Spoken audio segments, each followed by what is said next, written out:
This is Bedtime Stories tonight, and tonight we're actually reading a book with a bedtime story in it. It's called Petey's Bedtime Story, and it is by Beverly, Cleary, with pictures by David Small. Actually, one of my favorite childhood books that I used to read as a kid, and fun fact, my mom actually bought it so I could read it to my kids. Petey's Bedtime Story.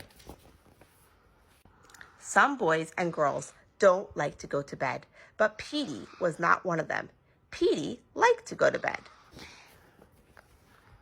First came Petey's bath. His father scrubbed jam from his little boy's face, mud from his knees, and felt-tipped pen squiggles from his hands.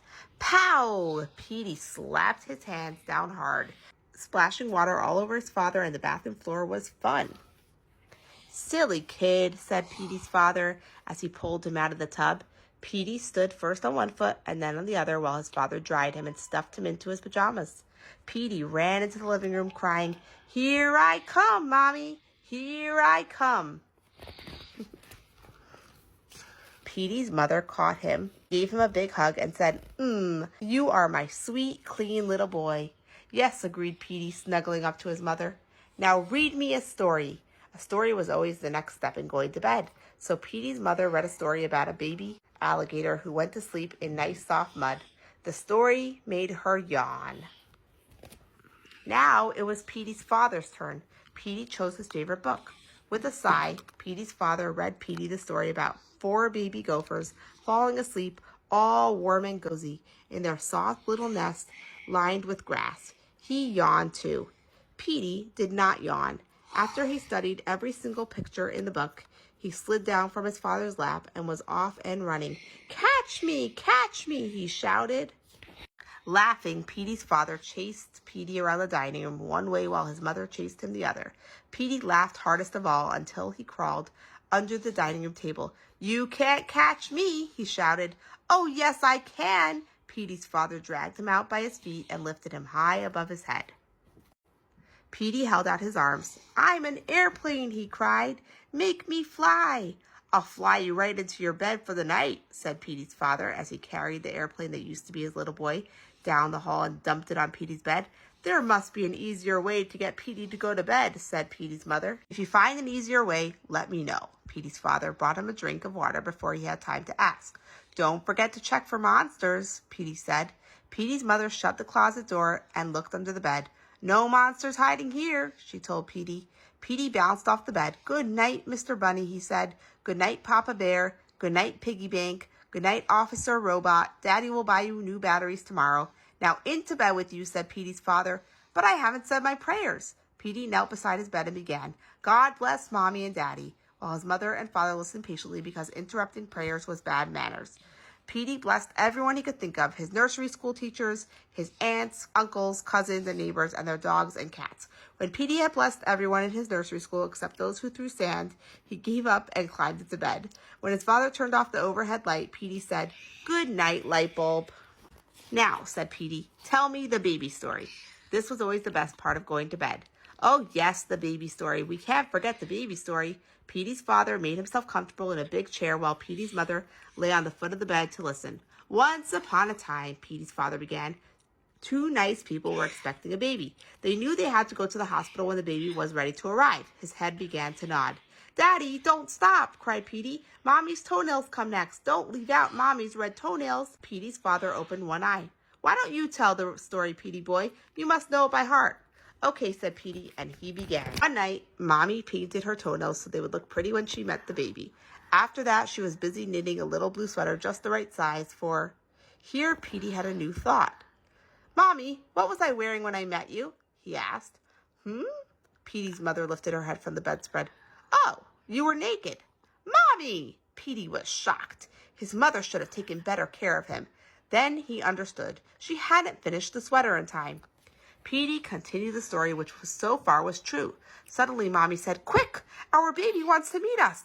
Daddy grabbed her suitcase and hurried into the car. He drove off in the dark 100 miles an hour.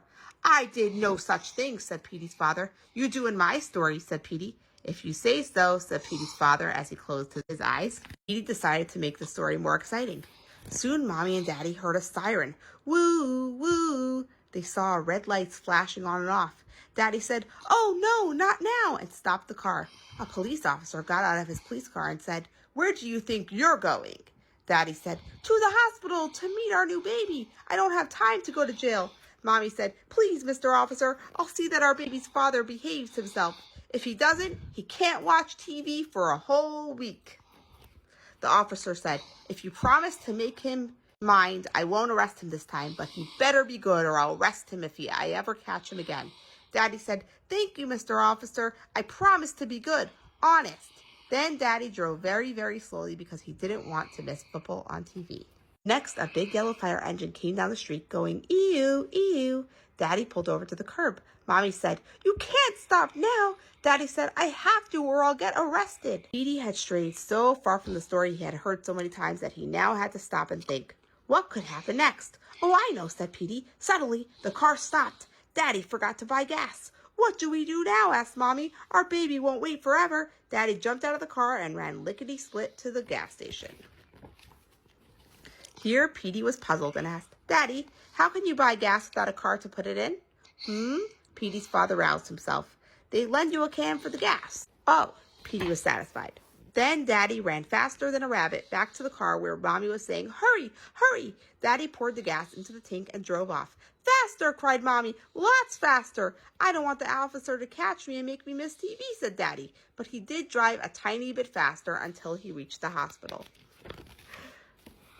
Petey was stumped. "Then what happened, Mommy?" he asked. When? Petey's mother did not even open her eyes. Petey was impatient. "What happened when you got to the hospital?" His father always skipped that part. "Oh," Petey's mother was barely awake. "Nurses came running and whisked me away in a wheelchair." Petey went on to make up his story. "A wheelchair, what fun." So Mommy got to race up and down while the doctors and nurses shouted, "Here comes the baby! Here comes the baby!" Mommy waved and blew kisses. Daddy yelled, "Come on, baby, come on," the way he yelled at the TV set when he watched football. Then the nurses pushed Mommy into a room where all the doctors and nurses looked at Mommy's pretty red toenails, and while they were looking, ta-da! The great baby, me, arrived. I was wearing a bow tie and cowboy boots. Petey stopped to think. Babies, other babies, wore diapers, but of course he had never worn anything so babyish. So he added, "and my green coveralls." Everybody said, "What a great baby. He's the greatest baby in the whole world." Daddy said, "Yup, and I'm his father." Mommy said, "I'm his mother. His name is Peter, but I'm going to call him Petey Boy." Mommy was so happy and so sleepy she went to bed, but I ran up and down the hall telling everybody, "I'm a great baby. I am Petey Boy, a great baby." And then it was morning. Daddy went to move the car so he wouldn't get a parking ticket. But guess what? There was the policeman. "Please, Mr. Policeman," begged Daddy, "don't give me a ticket. I don't want to miss TV. I couldn't move the car because we were so busy meeting our new baby." "Congratulations," said the officer, "but here's your ticket." Daddy was very sad because he wanted to watch football, so he took the ticket to City Hall and said to the judge, "I didn't mean to park so long, but I was waiting for our new baby. I promised to be good after this." The judge said, "Sorry, you have to pay anyway." Petey laughed and repeated, "Sorry, you have to pay anyway." These words were the end of the story every night. They were the best part of the story. His father really did get a parking ticket. Petey discovered his mother and father were sound asleep. He slipped out of bed, kissed his parents gently so he wouldn't wake them, and pattered into the kitchen for a box of cookies, which he carried into his parents' room. He climbed into their big bed, where he ate every single cookie. Then Petey lay back and listened to his father snore in the next room. He felt so warm, safe, full, and happy that he fell asleep all by himself in the grown-up bed full of crumbs. He didn't even need to look underneath the bed for monsters. That's the end. Thank you for reading with us at Bedtime Stories tonight. We look forward to reading more stories with you in the future. Don't forget to hit the follow button so you don't miss them.